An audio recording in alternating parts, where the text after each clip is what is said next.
Morning students बच्चे ਆਪਾਂ ਕਰ ਰਹੇ ਸੀ P block and within that oxygen family. ਕੱਲ ਆਪਾਂ ਨੇ ਕੀਤਾ ਸੀ ਓਜ਼ੋਨ, ਠੀਕ ਹੈ।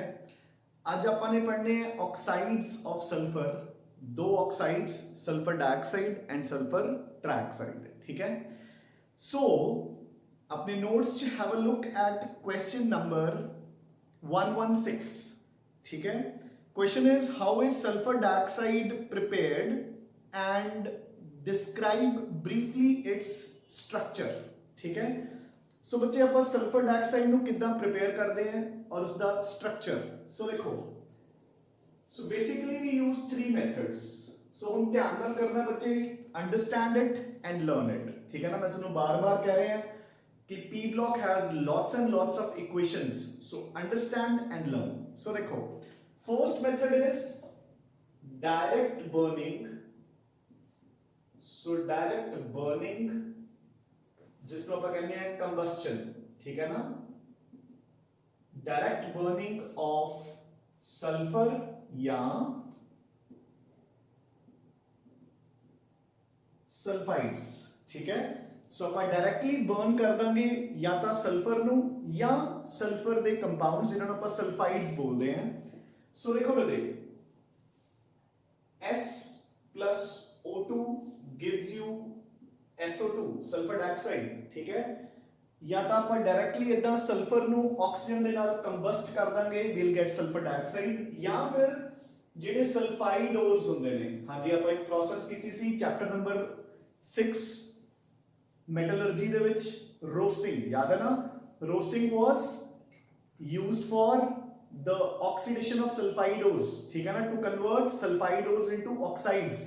ਹੁੰਦੀ ਕੀ ਹੈ roasting? strongly heating the ore in the presence of oxygen। so बच्चे देखो, सल्फाइड ore ਨੂੰ ਤੁਸੀਂ ਆਕਸੀਜਨ ਦੇ ਨਾਲ ਟ੍ਰੀਟ ਕਰੋਗੇ, ठीक है, at very high temperatures, the metal will get converted into oxide and sulfur will be removed as sulfur dioxide। so देखो बच्चे, उस चैप्टर च अपना मेजर मोटिव वाज ऑक्साइड बनाना, बट नाल सल्फर डाइऑक्साइड बाहर निकल रही है ना। इस सल्फर डाइऑक्साइड ਨੂੰ ਆਪਾਂ ਯੂਟਿਲਾਈਜ਼ ਕਰਾਂਗੇ for the further manufacturing of sulphuric acid, sulphur trioxide etcetera. Sulphur dioxide बन गई, ठीक है। सल्फाइडोज ਆਪਾਂ ਹੋਰ भी ले सकते हैं, फेरस सल्फाइड, ठीक है, सेम प्रोसेस, ठीक है। सो ਆਪਾਂ ਉਸ ਨੂੰ ਆਕਸੀਜਨ ਦੇ ਨਾਲ ਬਰਨ ਕਰਾਂਗੇ, iron will get converted into its oxide and sulfur will be removed as sulfur dioxide बचे, ठीक है ना। आयरन ਦੇ ਕਾਫੀ ਸਾਰੇ ਆਕਸਾਈਡਸ ਹੁੰਦੇ ਨੇ, FeO, Fe2O3, Fe3O4। ਸੋ ਉਹਨਾਂ ਵਿੱਚੋਂ ਕੋਈ ਵੀ ਆਕਸਾਈਡਸ ਇੱਥੇ ਅਲੱਗ-ਅਲੱਗ ਰੇਸ਼ੀਓ ਚ ਬਣ ਸਕਦੇ ਆ, ਬਟ ਮੇਨਲੀ Fe2O3 ਬਣੇਗਾ, ਠੀਕ ਹੈ। Now, so this was your first method जिस को ਆਪਾਂ ਕਹਿੰਦੇ ਆ by direct heating of sulphur या सल्फर कंटेनिंग कंपाउंड्स, ठीक है। नंबर 2 ਹੁਣ देखो, so again very simple, from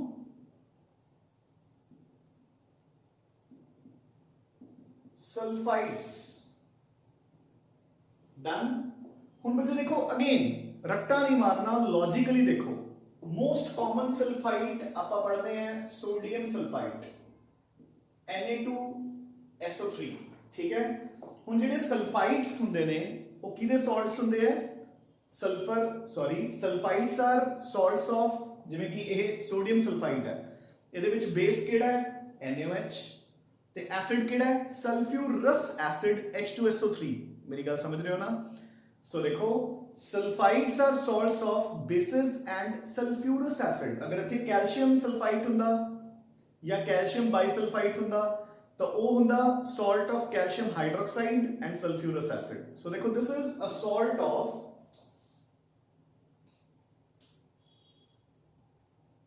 NaOH plus H2SO3। ਜਿੱਦਾਂ ਕਿ ਜਿਹੜੇ ਸਲਫੇਟਸ ਹੁੰਦੇ ਨੇ, they are the salts of sulfuric acid and bases, है ना। so मैं ਹੁਣ सल्फ्यूरस एसिड ਤੋਂ स्ट्रॉन्ग एसिड ਇੱਥੇ ਪਾ ਦਿੰਦਾ, हाइड्रोक्लोरिक एसिड। एक खुद ਦਾ ਬਣਾਊਗਾ सॉल्ट, बन गया सोडियम क्लोराइड। जो सल्फ्यूरस एसिड है it will be removed in the form of, so देखो सल्फ्यूरस एसिड किवें बनता हुंदा है, water plus SO2, so again मैं सल्फर डाइऑक्साइड रिमूव कर ली बच्चे, क्लियर, इजी नाउ, ठीक है। हुण जिहड़ा थर्ड मेथड है, ठीक है, उसनूं थोड़ा जिहा ध्यान नाल सुन लो ते समझ लो, ठीक है ना, कि आपां कित्थे गल कर रहे हैं। सो देखो बच्चे, third method is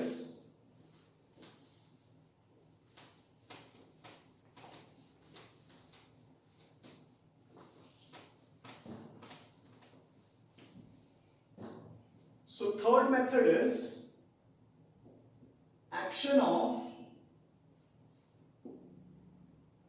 concentrated H2SO4 on copper metal, action of concentrated H2SO4 on copper। हुण देखो बच्चे, हुण जरा ध्यान नाल सुनो क्वेश्चन नो। देखो आपां क्या सी कि मेटल्स आपां मेनली चार कैटेगरीज च डिवाइड कीते सी। देखो here it is, let it be hydrogen जिसका रिडक्शन पोटेंशियल कितना हुंदा है बच्चे, 0, H पॉजिटिव टू H2, ठीक है। तो आपां ने चार कैटेगरीज च मेटल्स डिवाइड कीते सी। पहले मेटल्स बिल्कुल नीचे in the reactivity series, in the electrochemical series सब तो नीचे highly reactive metals like lithium, sodium, potassium, जिन्हां दे reduction potentials are -2 point something. Lithium दा हुंदा -3.1, सोडियम इज -2.72, ठीक है, मतलब बहुत घट, -2.71, ठीक है। Very very very highly reactive metals, ये तो पानी नाल भी रिएक्ट कर जाते हैं, ठीक है। फिर आप इस तो ऊपर आ गए सी सेकंड कैटेगरी ऑफ मेटल्स जिस दे विच आ गया सी जिंक, आयरन, मतलब जिन्हां दे रिडक्शन पोटेंशियल्स, सो आयरन दा reduction potential is -0.44 volt, zinc दा रिडक्शन पोटेंशियल इज -0.76 वोल्ट, मतलब हैगा तो नेगेटिव है, they can displace hydrogen, but इतना भी नेगेटिव नहीं है इन्ना दी तरह, they are reactive metals but not so reactive, ठीक है। हुन अगली कैटेगरी ऑफ मेटल्स सी, next category of metals was कि जिन्हां दा रिडक्शन पोटेंशियल ही पॉजिटिव हो गया, कॉपर, सिल्वर। सो कॉपर दा रिडक्शन पोटेंशियल कितना हुंदा है बच्चे, 0.34 volts, reduction potential of silver is 0.80 volts. So ये अपनी थर्ड कैटेगरी जिन्हां नूं आपां कहंदे सी लेस रिएक्टिव मेटल्स, ठीक है ना। हुण इन्हां दा रिडक्शन पोटेंशियल हाइड्रोजन तो ज्यादा है, ये तो हाइड्रोजन नूं बच्चे डिस्प्लेस ही नहीं कर सकते, you getting a point, clear. Now इस तो भी ज्यादा सॉरी इस तो भी ऊपर ज्यादा रिडक्शन पोटेंशियल वाले metals, noble metals, gold, gold, platinum, ठीक है, रिडक्शन पोटेंशियल्स वेरी हाई है, ਆਪਾਂ ਕਹਿੰਦੇ नोबल मेटल्स, ये आम कंडीशंस च रिएक्ट ही नहीं करते, ठीक है ना। ਹੁਣ देखो ਜਿਹੜੇ ਆਹ ਵਾਲੇ मेटल्स है बच्चे, ਇਹ ਤਾਂ ਹਾਈਡਰੋਜਨ ਨੂੰ ਠੰਡੇ ਪਾਣੀ 'ਚ ਵੀ ਡਿਸਪਲੇਸ ਕਰ ਲੈਣਗੇ, ਠੀਕ ਹੈ ਨਾ।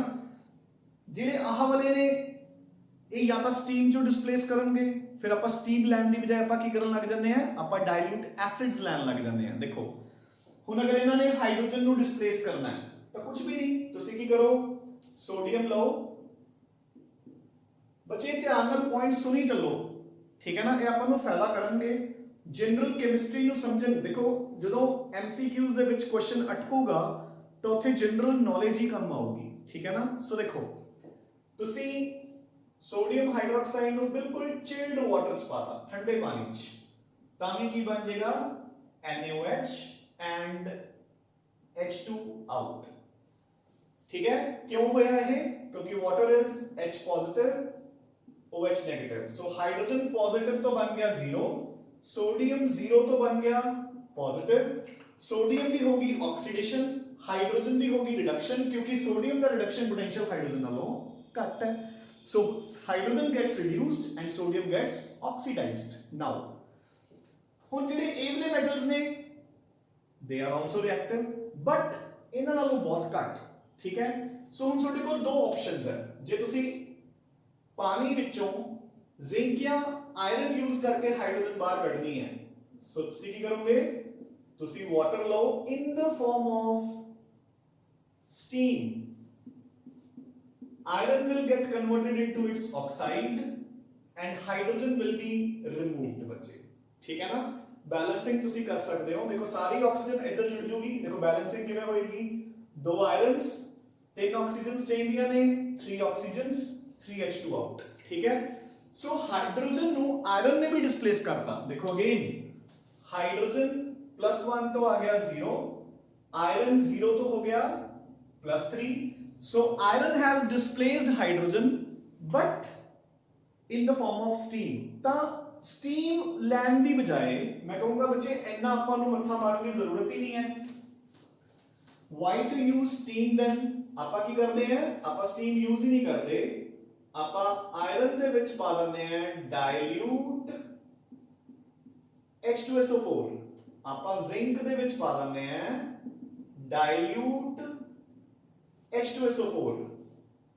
ਜ਼ਿੰਕ ਦਾ ਬਣ ਜਾਊਗਾ ਸਲਫੇਟ H2 ਹੋ ਜਾਊਗਾ ਆਊਟ ਸੋ ਹਾਈਡਰੋਜਨ ਦੀ ਹੋਗੀ ਰਿਡਕਸ਼ਨ ਜ਼ਿੰਕ ਦੀ ਹੋਗੀ ऑक्सीडेशन सो अगेन हाइड्रोजन नु जिंक ने डिस्प्लेस कर लिया सेम रिएक्शन आयरन दी भी होएगी फेरस सल्फेट प्लस हाइड्रोजन ठीक है हुन ਆਪਾਂ ਇਸ ਤੋਂ ਵੀ ਉੱਪਰ ਆ ਗਏ सो मैं रिएक्शन लिखी हुई छड़ रहे हैं ताकि ਆਪਾਂ कंपैरिजन कर सकिए सो अपना मुद्दा आ गया ना action of concentrated H2SO4 on copper so हुन बच्चे मैं कॉपर दे विच डाइल्यूट H2SO4 ऐड करता तो बच्चे हम कॉपर हाइड्रोजन को डिस्प्लेस कर ही नहीं सकता no reaction you getting a point चाहे किसी मार्जिन च लिख लियो नो रिएक्शन ठीक है बट अगर तुसी इसको हीट कर दो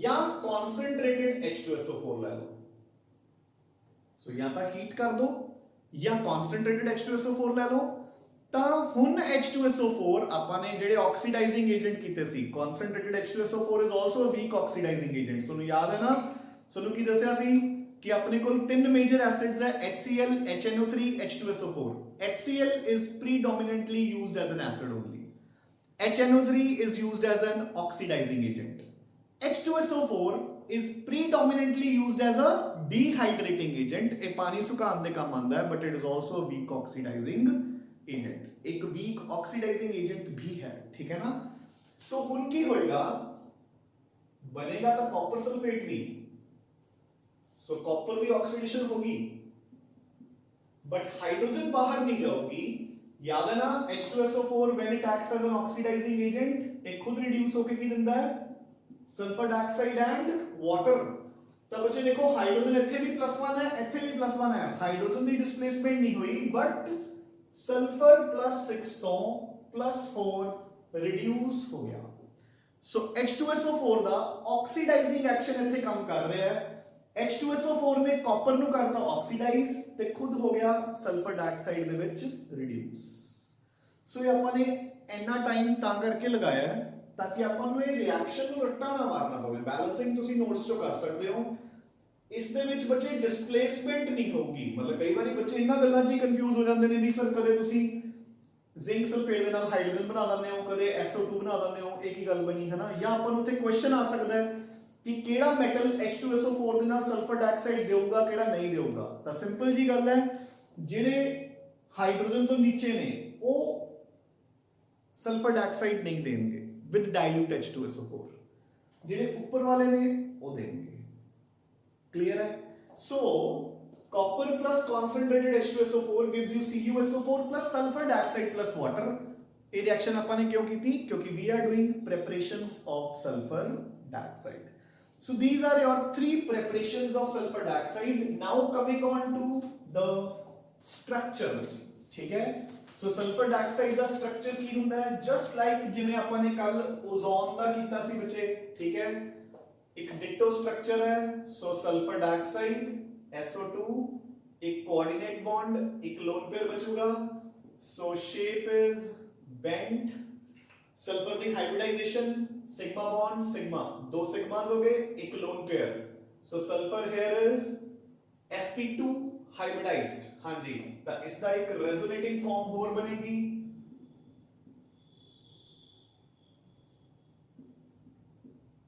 फाइन, ठीक है। सो फिर मैं एक रेजोनेटिंग हाइब्रिड बना दूंगा जिसमें शो करूंगा कि सिग्मा तो होएगा ही होएगा, but pi bond will keep on rotating, ठीक है। अगर मैं इसका बॉन्ड ऑर्डर कैलकुलेट करना है, so number of bonds again कालोजोन ਦੀ ਤਰ੍ਹਾਂ ਹੀ है ना कि दोनों ਦੀ बॉन्ड लेंथ सिंगल बॉन्ड तो घट होएगी, डबल बॉन्ड तो ज्यादा होएगी। बॉन्ड ऑर्डर किਵੇਂ कैलकुलेट ਹੁੰਦਾ है, total number of bonds 1 2 3 divide by total number of resonating structures, दो रेजोनेटिंग स्ट्रक्चर्स बन रहे हैं, सो 3/2, सो बॉन्ड ऑर्डर आ गया 1.5 बचे, ठीक है। So this is about the structure of sulfur dioxide. Now we shall start off with the reactions of sulfur dioxide, bache. So bache, now come on to question number 118, and it says ki with the help of reactions show that sulfur dioxide is an acidic oxide. ਤਾਂ ਬੱਚੇ ਤਾਂ ਦੱਸਣਾ ਬਹੁਤ easy ਹੈ ਆਪਣੇ ਲਈ।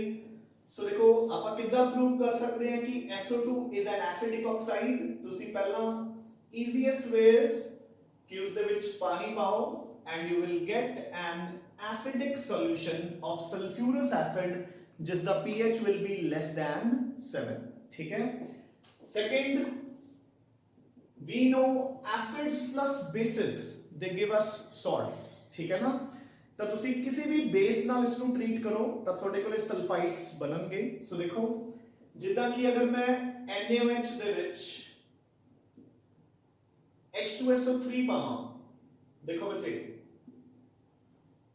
if I add H2SO3 sulfurous acid to NaOH, तो मेरे को की बनेगा NaHSO3 sodium bisulphide plus water out, फिर एक मॉलिक्यूल NaOH का होर यूज होएगा, OH and H दूसरा वाटर भी out, and I'll get sodium sulfite।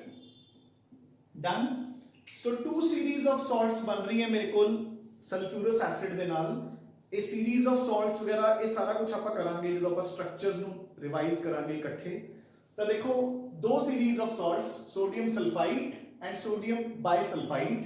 ਤਾਂ ਇਦਾਂ ਹੀ ਬੱਚੇ ਅਗਰ ਤੁਸੀਂ NaOH ਦੇ ਵਿੱਚ ਡਾਇਰੈਕਟਲੀ ਸਲਫਰ ਡਾਈਆਕਸਾਈਡ ਵੀ ਪਾ ਦੋਗੇ ਤਾਂ ਵੀ ਆਪਣੇ ਕੋਲ ਦੋ सीरीज ऑफ सॉल्ट्स ਬਣਨਗੀਆਂ, ਜਾਂ ਤਾਂ NaHSO3 सोडियम बाइसल्फाइड या फिर सोडियम सल्फाइड। रिएक्शंस नोट्स च गिवन है, तुसी कर सकते हो।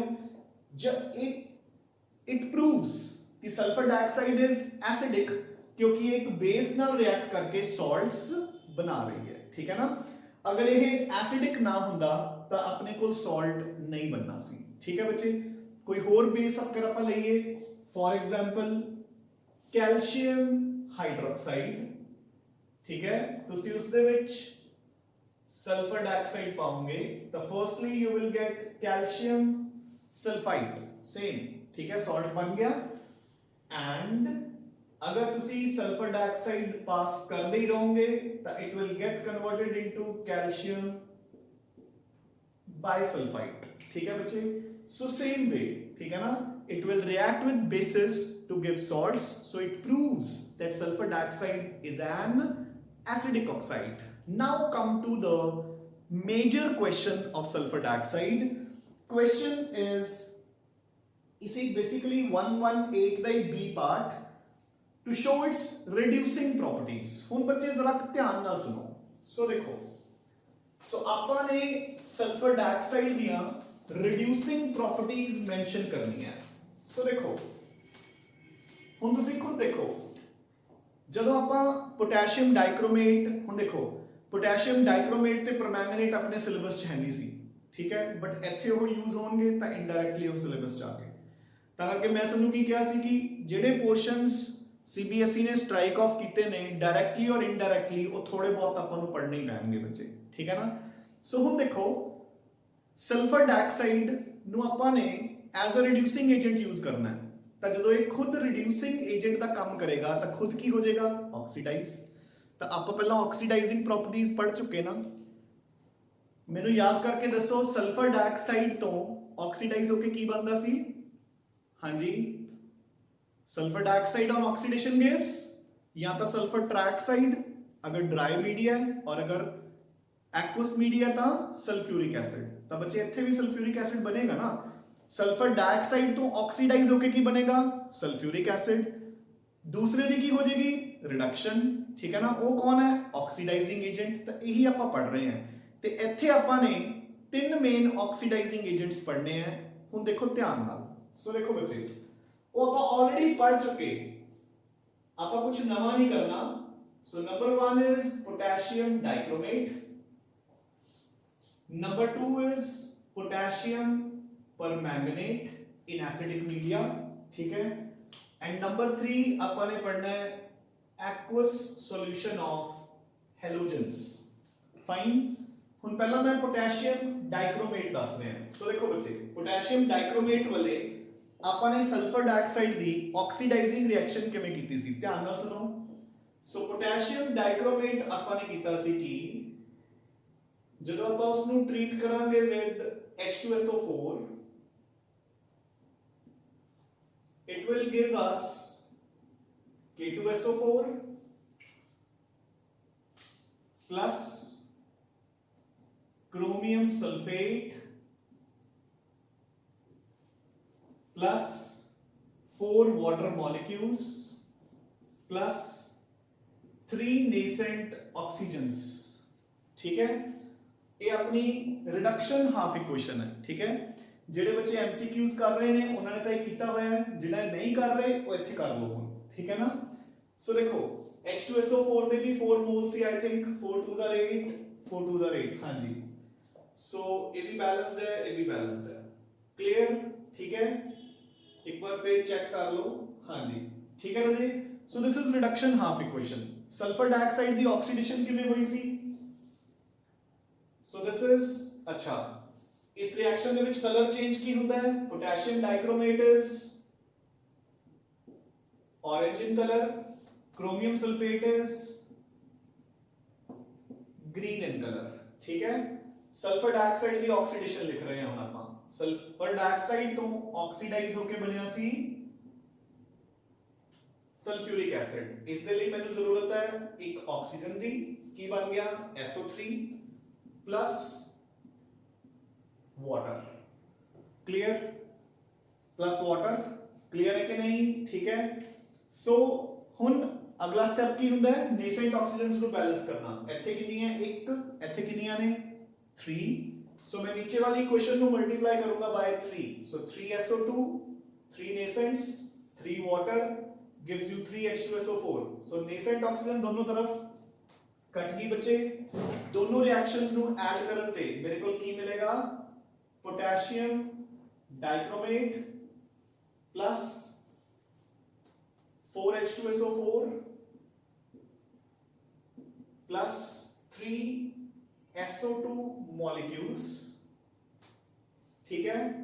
वाटर 3 इधर है 4 उधर, सो कट गई, ठीक है ना। उधर एक वाटर रह जाएगा।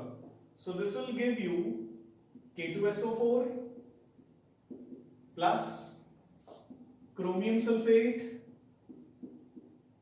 plus 3 moles of H2SO4 plus waters, ठीक है बच्चे। So this is my balanced equation for the oxidation of sulphur dioxide by potassium dichromate.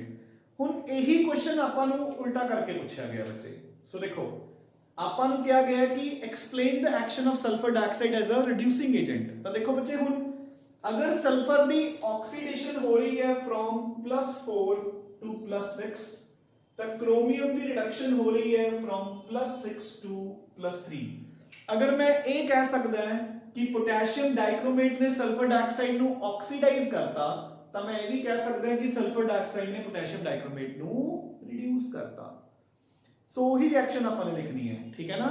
So here sulphur dioxide is acting as a reducing agent, या मैं कह सकता है potassium dichromate is acting as an oxidising agent. हां जी, एक चीज और यही क्वेश्चन अपन ये भी आ सकता है how will you detect the presence of sulphur dioxide? ਠੀਕ ਹੈ, ਤੁਸੀਂ ਕੀ ਕਹੋਗੇ ਕਿ ਮੈਂ ਉਸ ਦੇ ਵਿੱਚ ਪਾਉਂਗਾ H2SO4 ਤੇ ਡਾਈਕ੍ਰੋਮੇਟ, ਤੇ if the color changes from orange to green it confirms the presence of sulfur dioxide. Done, easy, clear. Second reaction पे move करते हैं अपन. So we'll move on to the second reaction. So बच्चे जो second reaction है that is for KMnO4. So मैं ਤੁਹਾਨੂੰ just ਇੱਕ ਵਾਰ combined reaction ਲਿਖ ਦਿੰਦਾ. So देखो इस ਚ ਆਪਾਂ ਨੇ ਕੀ ਕੀਤਾ ਸੀ ਕਿ KMnO4 ਤੇ H2SO4 ਆਪਾਂ ਮਿਲਾਵਾਂਗੇ, ਮੈਂਗਨੀਜ਼ ਰਿਡਿਊਸ ਹੋके ਕੀ ਬਣ ਜਾਏਗਾ MnSO4, याद होगा. Again potassium will go out as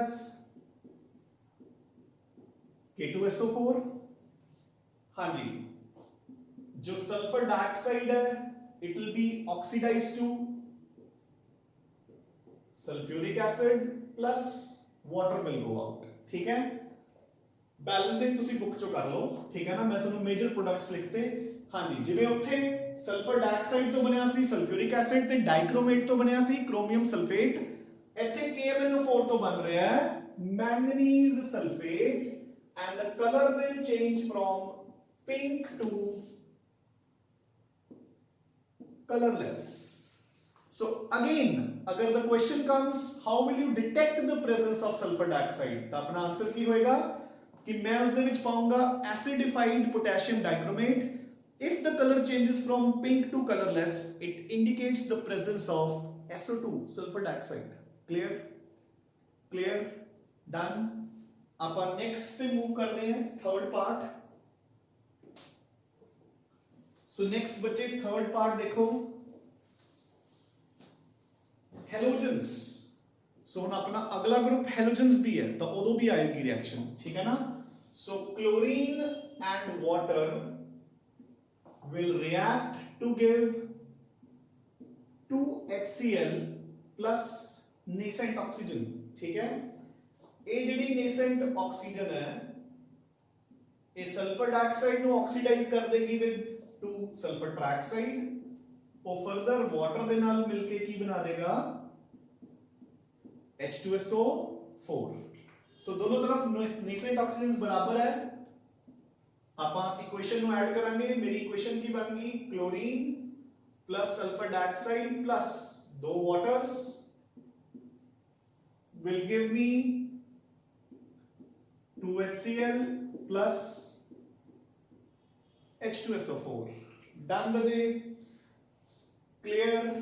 ठीक है, so this is my action of sulfur dioxide as reducing agent. Clear. So now come on to question number 119. How does sulfur dioxide act as a bleaching agent? ये अपन कल सारा discuss कर चुके हैं कि उसका bleaching action is due to reduction and ता करके O की हुंदा है temporary. याद है ना. Question number 120. How the presence of SO2 is detected? So अपन ਇਹਦੇ ਵਿੱਚ ही कवर कर रहे हैं. Clear now.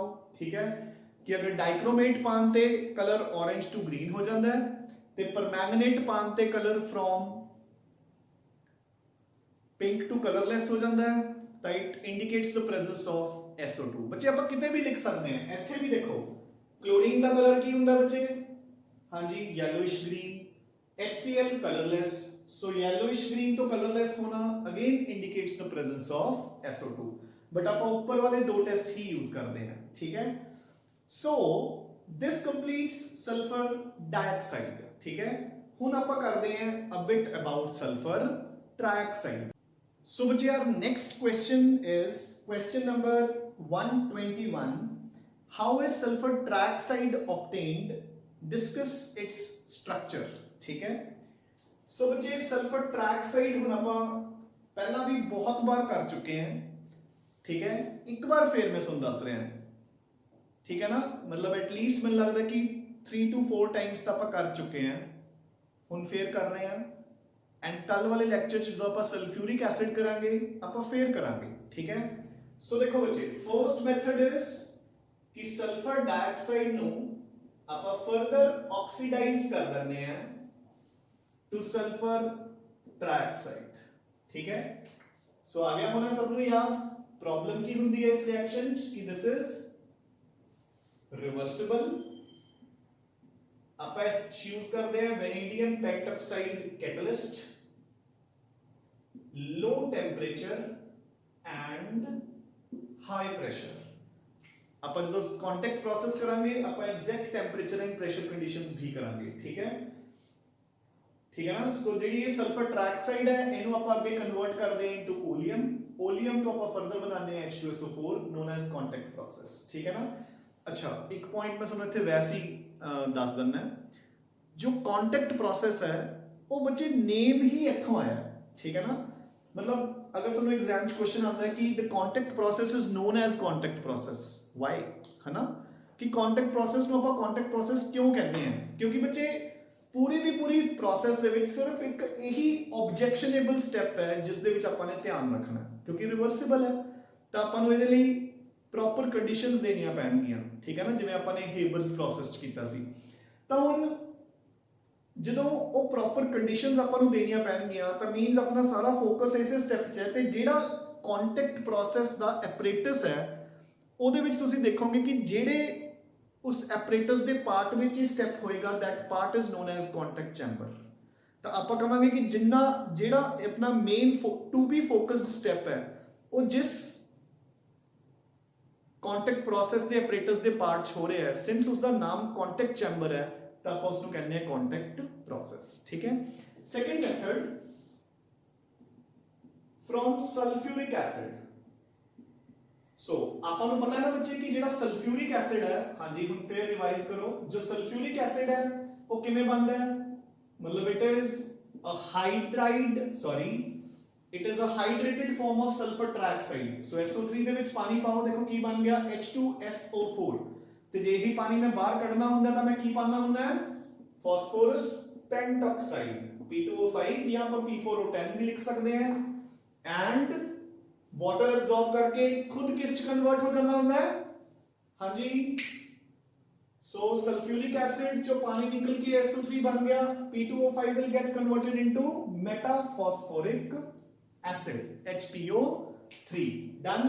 So these are the two methods by which we can prepare sulfur trioxide बच्चे। now so the structure again same चीज बच्चे। So sulfur trioxide का structure is एक double bond, दो coordinate bonds, fine, ठीक है,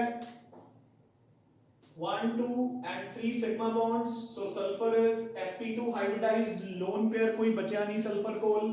So shape is trigonal planar, एक regular shape होएगी बच्चे SO3 की। ठीक है, now इसके resonating forms बनेंगे। ठीक है, S double bond O, coordinate bonds दो। ठीक है, एंड सिमिलरली एक होर S ਇੱਥੇ double bond O and coordinate bonds. So ਤਿੰਨਾਂ ਨੂੰ ਮਿਲਾ ਕੇ ਮੈਂ ਇੱਕ ਰੈਜ਼ੋਨੇਟਿੰਗ ਹਾਈਬ੍ਰਿਡ ਬਣਾ ਦੂੰਗਾ ਕਿ ਸਿਗਮਾ ਬੌਂਡਸ ਤਾਂ ਹੋਣਗੇ, ਜੋ ਪਾਈ ਬੌਂਡ ਹੈ ਉਹ ਕਦੇ ਕਿਸੇ ਦੇ ਕੋਲ ਤੇ ਕਦੇ ਕਿਸੇ ਦੇ ਕੋਲ। ਠੀਕ ਹੈ, ਸੋ ਇਹਨਾਂ ਤਿੰਨਾਂ ਤੋਂ ਮੈਂ ਦਾ ਬੌਂਡ ਆਰਡਰ ਕੈਲਕੂਲੇਟ ਕਰ ਲੂੰਗਾ। ਸੋ ਬੌਂਡ ਆਰਡਰ ਆਫ ਸਲਫਰ ਟ੍ਰਾਈਆਕਸਾਈਡ ਕਿੰਨਾ ਆਏਗਾ ਬੱਚੇ, total number of bonds 1 2 3 and 4। so 4 bonds है total मेरे कोल। ठीक है, total resonating structures कितने हैं 1 2 and 3। so 3 resonating structures I have, so bond order is 1.33 and done। ठीक है, so this is about the preparation and structure of SO3। come to the next question। SO2 can act as an oxidizing agent as well as reducing agent, while SO3 can act only as an oxidizing agent। why? so ये मैं सुनो करवा चुके हैं पहला भी बहुत बार। देखो बच्चे हम क्वेश्चंस आर गेटिंग रिपीटेड, है ना, ਤੇ ਜੇ ਫੇਰ ਵੀ ਆਪਾਂ ਨੂੰ ਪ੍ਰੋਬਲਮ ਆਵੇ ਤਾਂ ਚੰਗੀ ਗੱਲ ਨਹੀਂ। ਠੀਕ ਹੈ, ਸੋ ਦੇਖੋ ਉਹਨਾਂ ਨੇ ਕੀ ਕਿਹਾ ਕਿ sulphur trioxide is only an oxidising agent, sulphur dioxide oxidising agent भी है एंड रिड्यूसिंग एजेंट भी है। मैं ਇਹਦੇ ਵਿੱਚ ਇੱਕ ਹੋਰ ਐਡ ਕਰ ਦਿੰਦਾ ਹੈ H2S is only a reducing agent। क्यों? क्योंकि ਇੱਥੇ sulphur is +6 +4 -2. Sulfur belongs to group 16. उसदे outer shell च there are 6 electrons. So उसदी oxidation states ਦੀ range ਕੀ है -2 ਤੋਂ +6, क्योंकि it can gain 2 electrons to complete the octet या फिर remove 6 electrons to complete the octet. Fine बच्चे. So in -2 ਤੋਂ +6 तक जा सकती है. ਇਹਦੀ minimum oxidation state -2 है, maximum +6 है. सो ਇੱਥੇ ਇਹ ਮਿनिमम ਚ ਹੈ, ਸੋ ਸਿਰਫ ਉੱਪਰ ਜਾ ਸਕਦੀ ਹੈ, ਯਾਨੀ ਕਿ ਸਿਰਫ ਆਕਸੀਡਾਈਜ਼ ਹੋ ਸਕਦੀ ਹੈ, ਦੂਜੇ ਨੂੰ ਕੀ ਕਰੂਗੀ ਸਿਰਫ ਰਿਡਿਊਸ. ਇੱਥੇ ਇਹ ਮੈਕਸਿਮਮ ਹੈ, ਸਿਰਫ ਨੀਚੇ ਆ ਸਕਦੀ ਹੈ, ਰਿਡਿਊਸ ਹੋ ਸਕਦੀ ਹੈ, ਤਾਂ ਦੂਜੇ ਨੂੰ ਕੀ ਕਰੂਗੀ ਸਿਰਫ ਆਕਸੀਡਾਈਜ਼. ਇੱਥੇ ਇਹਦੇ ਕੋਲ ਦੋਨੋਂ ਆਪਸ਼ਨਸ ਅਵੇਲੇਬਲ ਹੈ, so it can act as both oxidising as well as reducing agent. ਠੀਕ ਹੈ ਨਾ. ਸਲਫਰ ਡਾਈਆਕਸਾਈਡ दूसरे ਨੂੰ ਆਕਸੀਡਾਈਜ਼ ਵੀ ਕਰ ਸਕਦੀ ਹੈ ਜਦੋਂ ਖੁਦ ਰਿਡਿਊਸ ਹੋਏਗੀ, ਦੂਸਰੇ ਨੂੰ ਰਿਡਿਊਸ ਵੀ ਕਰ ਸਕਦੀ ਹੈ ਜਦੋਂ ਖੁਦ ਆਕਸੀਡਾਈਜ਼ ਹੋਏਗੀ. Done. So this completes your oxides of sulfur, sulfur dioxide and sulfur trioxide. sulfur trioxide ਦੇ ਵਿੱਚ ਆਪਾਂ ਰਿਐਕਸ਼ਨਸ ਨਹੀਂ ਕਰਦੇ, the reason being ਕਿ sulfur trioxide ਦੇ ਵਿੱਚ ਪਾਣੀ ਪਾਵਾਂਗੇ ਕੀ ਬਣੂਗਾ ਸਲਫਿਊਰਿਕ ਐਸਿਡ, ਤੇ ਸਲਫਿਊਰਿਕ ਐਸਿਡ ਦੇ ਵਿੱਚ ਬਹੁਤ ਸਾਰੀਆਂ ਰਿਐਕਸ਼ਨਸ ਆਣਗੀਆਂ. ਠੀਕ ਹੈ ਨਾ. Now so today we have completed the oxides of sulphur. ਕੱਲ ਬੱਚੇ ਆਪਾਂ ਕਰਾਂਗੇ acids of sulphur, oxo acids, sulphuric acid, sulphurous acid, pyrosulphuric acid, pyrosulphurous acid, metasulphuric acid and so on. ਠੀਕ ਹੈ ਨਾ. ਸੋ ਇੰਨਾ ਤੁਸੀਂ ਅੱਜ ਪੜ੍ਹ ਲੈਣਾ, ਇਸ ਦੇ ਨਾਲ ਰਿਲੇਟਡ ਕੁਐਸਚਨਸ ਕਰ ਲੈਣੇ ਆ. ਠੀਕ ਹੈ. I think this is enough for today. ਅੱਜ ਛੋਟਾ ਕੱਲ ਵਾਲਾ ਲੈਕਚਰ ਕਾਫੀ ਲੈਂਥੀ ਸੀ, ਤਾਂ ਉਹਨੂੰ ਮੈਂ ਅੱਜ ਕੰਪਨਸੇਟ ਕਰਤਾ. ਅੱਜ ਵਾਲਾ ਲੈਕਚਰ ਛੋਟਾ ਜਿਹਾ, ਠੀਕ ਹੈ ਨਾ, ਹਾਰਡਲੀ ਹਾਫ ਐਨ ਆਵਰ. ਠੀਕ ਹੈ ਬੱਚੇ. ਸੋ ਇਸ ਨੂੰ ਕਰਕੇ ਤੁਸੀਂ get ready for tomorrow's lecture. ਆਪਾਂ ਕੱਲ ਕਰਨੇ ਆ ਆਕਸੋ ਐਸਿਡਸ ਆਫ ਸਲਫਰ. ਤਾਂ ਆਪਾਂ ਆਕਸੋ ਐਸਿਡਸ ਬਾਰੇ ਸਾਰਾ ਕੁਝ ਹੀ ਪੜਾਂਗੇ, ਜਨਰਲ ਪਾਰਟ ਸਾਰਾ ਟੋਟਲ. ਠੀਕ ਹੈ. ਪਿਛਲੇ ਗਰੁੱਪ ਚ ਆਪਾਂ ਨਹੀਂ ਪੜਿਆ, ਦ ਰੀਜ਼ਨ ਬੀਇੰਗ ਕਿ ਫਾਸਫੋਰਸ ਦੇ ਆਕਸੋ ਐਸਿਡਸ ਹੁਣ ਨਵੇਂ ਸਿਲੇਬਸ ਦੇ ਵਿੱਚ ਨਹੀਂ ਹੈ. ਠੀਕ ਹੈ ਨਾ. ਸੋ ਇਸ ਲਈ ਆਪਾਂ ਨੂੰ ਥੋੜਾ ਜਿਹਾ ਉਹ ਵੀ ਰਿਵਾਈਜ਼ ਕਰਨਾ ਪਏਗਾ ਕਿ what do you mean by oxo acids, ਇਹਨਾਂ ਦੇ ਸਟਰਕਚਰਸ ਕਿਵੇਂ ਬਣਾਉਂਦੇ ਆ, ਇਹਨਾਂ ਦੀ ਪ੍ਰੋਟੀਸਿਟੀ ਕੀ ਹੁੰਦੀ ਹੈ, ਬੇਸਿਸਿਟੀ ਕੀ ਹੁੰਦੀ ਹੈ, how many series of salts are formed, structures ਕਿੱਦਾਂ ਬਣਾਏ ਜਾਂਦੇ ਆ. ਠੀਕ ਹੈ ਨਾ, एवरीथिंग. ਠੀਕ ਹੈ ਬੱਚੇ. So tomorrow's lecture will be fully on oxo acids of sulfur. So keep studying and keep revising. Thanks a lot ਬੱਚੇ.